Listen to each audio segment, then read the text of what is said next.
بسم الله والصلاة والسلام على رسول الله. اللهم لك الحمد كله ولك الشكر كله ويرجع لك الأمر علانيته وسره، فلك الحمد والشكر وأنت الموفق والميسر للأمر كله. معكم المهندس علي الأشقر، معماري متخصص في أعمال التركيبات الميكانيكية الخاصة بالرخام والجرانيت. زي ما وعدتكم النهاردة هجيب لكم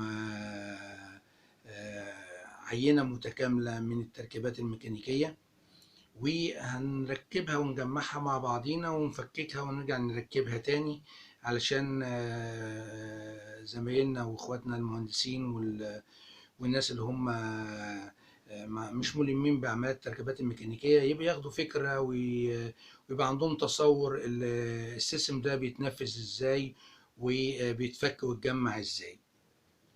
اول حاجه معانا الريل زي ما قلت لحضراتكم اهو، او الشاسيه زي ما الصناعيه بيقولوا عليه. تمام، الشاسيه هو 4 في 4 في 4، بيتفتح من هنا، بيتفتح من الجنب عشان اماكن تركيب البراكت، ومتفتح من الوش عشان اماكن تركيب الكانه، ومتفتح من الجنب التاني عشان اماكن تركيب البراكت التاني. معانا الكانه هيت، معانا الكانه هيت متكونه من البدن بتاع الكانه، متكون من البدن بتاع الكانة والمسمار اللي هو الصبلمة، وعدد 2 صامولة عشان يبقى في صامولة قدام وصامولة ورا زي ما حضراتكم شايفين اهوت، عشان يتم الحبس على المسمار بحيث ان المسمار ما يلفش كده ولا يلفش كده. معانا البنز دوت اللي هو بيركب في الصبلمة هنا اهوت، اللي هو بيبقى متداخل في الجزء اللي احنا خرمناه في الرخام، والصبلمه دي هي اللي بتبقى شايله قطعه الرخام.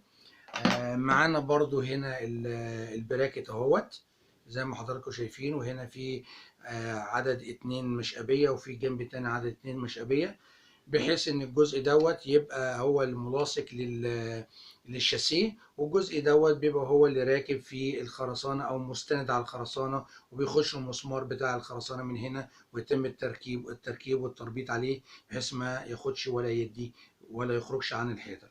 طيب احنا فككنا كل حاجه هنا زي ما حضراتكم شايفين، وهنبدا بقى نجمع حاجه حاجه، ونبقى مع بعضينا كده خطوه بخطوه.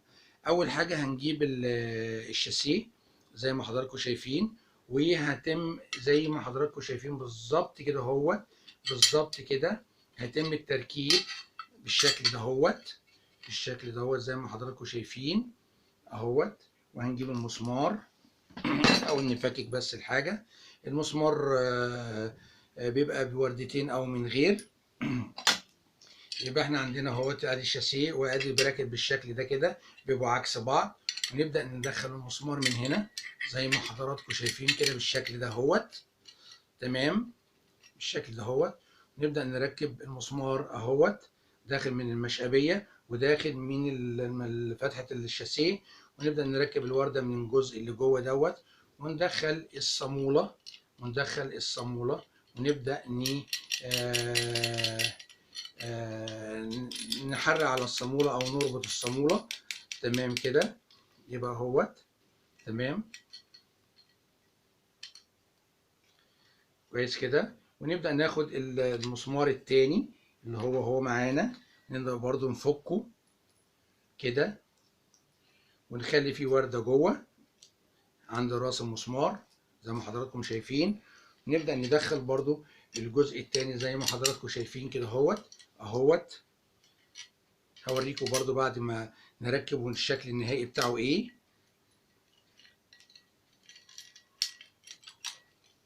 اهوت. ونبدأ نركب الصامولة. تمام، ونبدأ نقرط على المسمار بالشكل ده اهوت. تمام، نبدأ نقرط على المسمار. يبقى بقى عندنا اهوت ده الشاسيه زي ما حضراتكم شايفين، وده البراكت اللي بيبقى راكب في الخرسانه. طب الشكل النهائي بتاعه ايه؟ الشكل النهائي بيبقى بالشكل ده. لو اعتبرنا ان ده وش الشاسيه اللي هيركب عليه الكانه، وهوريكم برضو الكانه هتركب عليه ازاي. وده البراكت حرف ال، بحيث الجزء دوت هو اللي بيبقى مستند على الحيطه، هو اللي بيبقى مستند على الحيطه، والشاسيه خارج بره تقريبا حسب المسافه بتاعه الايه، بتاعه البراكت دي، سواء 10 سم او 8 سم او 6 سم، حسب ما البعد عن الحيطه او الفينش بتاع الواجهه. يبقى ده كده الشكل ده زي ما حضراتكم شايفين كده اهوت، زي ما حضراتكم شايفين اهوت، ده من الظهر. تمام. الجزء ده هو اللي بيبقى مستند على الخرسانة. تمام. وده ظهر الشاسيه.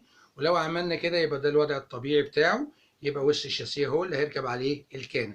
طيب احنا عاملين هنا المشقبية بتاعة البراكت، طولها تقريبا 3 سم ونص، 3 سم ونص. ليه 3 سم ونص؟ عشان يبقى معانا رجلاش يعني ايه؟ يعني ممكن اخش كده لو البعد اللي على الحيطه صغير شويه، ممكن اخش كده واقفل كده زي ما حضراتكم شايفين اهوت. تمام. وممكن اطلع كده اهوت بحيث لو البعد عن الحيطه كبير. طيب دي الخطوه رقم واحد. ببدا اجمع الشاسيه بالشكل دوت في اول البدايه وفي اخر النهايه. في البدايه هنا بيبقى راكب كده الجزء ده، وده بيبقى في واحد زيه الناحيه التانيه، وبيبقوا الاثنين مستندين على الحيطه، واماكن التثبيت بتاعتهم من الكاميرا للكاميرا. في النهايه بيبقى برضو اتنين براكب بنفس الشكل دوت، واحد الناحيه التانيه وهنا والناحيه التانيه بيبقى برضو راكب في الكاميرا. يبقى اماكن التثبيت، وانا اعتمدت ان الاحمال بتاعتي اللي شايلها ايه؟ اللي شايلها الكاميرا، والكاميرا الخرسانه. طيب في حاجه كمان عايز اقول لكم عليها، ان انا لو الشاسيه ده طوله 3 متر ونص، باجي في نص 3 متر ونص اللي هو 175 سنتي، باخد هنا برضه براكت كمان في المنتصف كده. طب فايده البراكت ان انا بركبه في المنتصف ده ايه؟ فايدته ان انا لو ما يحصلش عمليه اعوجاج للشاسيه، او واخد بالك تمام كده، ما يحصلش عمليه اعوجاج للشاسيه نتيجه ان هو في احمال عليه. طيب احنا قلنا ليه بنركب من الكاميرا للكاميرا؟ احنا قلنا بنركب من الكاميرا للكاميرا عشان نفصل احمال كل دور عن الدور اللي يليه او الدور اللي يسبقه. طيب نبدأ ناخد بقى الكانة. ادي الكانة معانا اهيت بالشكل ده هوت. تمام. الشكل اهوت. ابدأ اركب بقى في الصبلمة بتاعته اهو في الفتحة دهيت. تمام. ونلاحظ ان المسمار فيه الوز لغايه الاخر يعني. وفايده الالوز ده برضو ان انا ابدا اخش زي ما حضراتكم شايفين كده، او ابدا اعمل رجلاش بحيث ان المسمار يبقى عندي دخول وخروج حسب المسافه اللي انا عايزها. طيب ابدا برضو اركب الصاموله اللي هي في الظهر. وفايده الصاموله دي اللي في الظهر ان يبقى الصامولتين عاملين عمليه حبس على الكانه، بحيث ان الكانه ما المسمار ولا يخرج ولا يدخل بعد ما ثبت المقاس بتاعه اللي انا عايزه اهو بالشكل اللي حضراتكم شايفينه ده اهوت. تمام. وابدا بقى اخد الشاسيه اهوت زي ما حضراتكم شايفين كده، وابدا اهو الشاسيه عندي اهوت. تمام يا باشا. وهنا بقى بيركب مسمار اللي هو الربط ما بين الكانه واللي هو الشاسيه. بيبقى الوضع بقى بالشكل ده زي ما حضراتكم شايفين كده اهوت. وانا متعمد ان انا مربطش هنا المسمار بتاعي هنا عشان تتخيلوا الشكل بقى راكب ازاي. بس اهو. وبيجي بقى المسمار حضراتكم اهو، واروح مدخله في الجزء ده اهوت كده، والصاموله من ورا واروح رابط. تمام.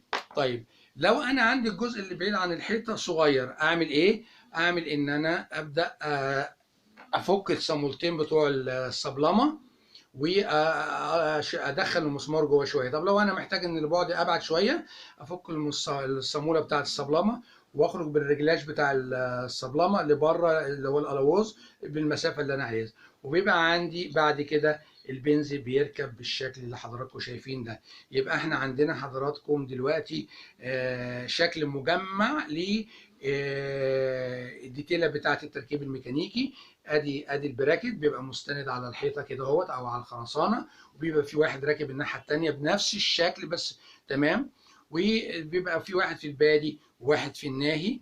تمام. وبيبقى عندنا الكانه، وهنا عندكم البنز اهو ظاهر اهوت. وده الجزء اللي هو بيبقى متخرم في الرخام، بيبدا يخش هنا هو كده اهوت، وده بيبقى شايل قطعه الرخام.